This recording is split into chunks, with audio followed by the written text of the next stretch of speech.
ससुराल में वो पहली सुबह मुझे आज भी याद है।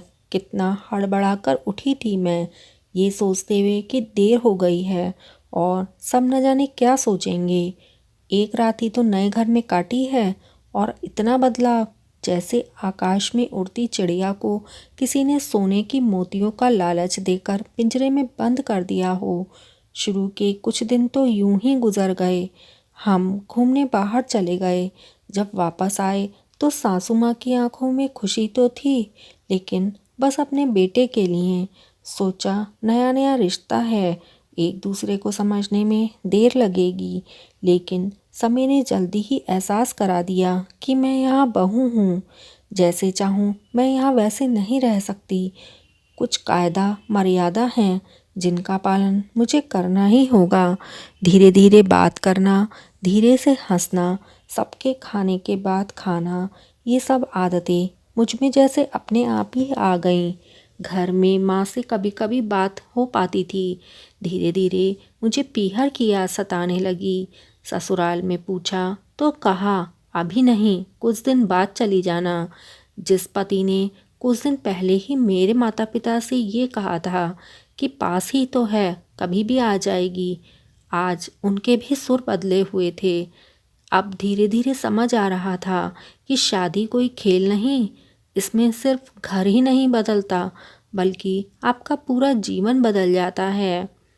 आप कभी भी उठ के अपने पीहर नहीं जा सकते, यहाँ तक कि कभी याद आए तो आपके पीहर वाले भी बिन पूछे नहीं आ सकते।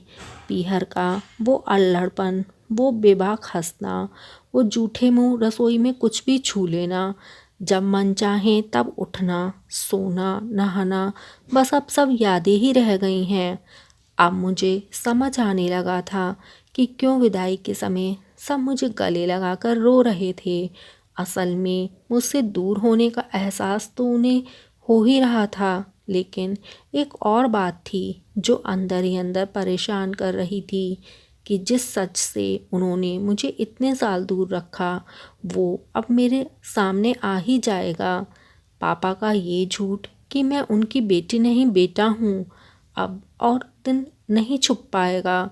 उनकी सबसे बड़ी चिंता ये थी कि अब उनका ये बेटा, जिससे कभी बेटी होने का एहसास ही नहीं कराया, जीवन के इतने बड़े सच को कैसे स्वीकार करेगी। माँ को चिंता थी उनकी बेटी ने कभी एक गिलास पानी नहीं उठाया, तो इतने बड़े परिवार की जिम्मेदारी वो कैसे उठाएगी। सब इस विदाई और मेरे पराये होने का मर्म जानते थे, सिवाय मेरे। इसीलिए सब ऐसे रो रहे थे जैसे मैं डोली में नहीं, अर्थी में जा रही हूँ। आज मुझे समझ आया कि उनका रोना गलत नहीं था, हमारे समाज का नियम ही है ये।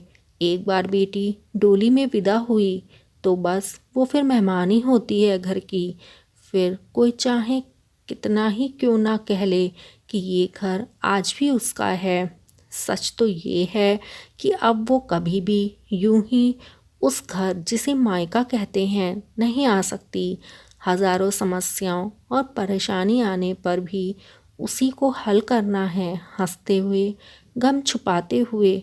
क्या यह तपस्या से कम नहीं है? अनजान जगहों को सुधार कर अच्छा बनाने का काम करना।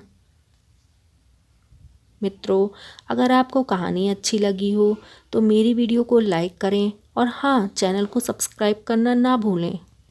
धन्यवाद।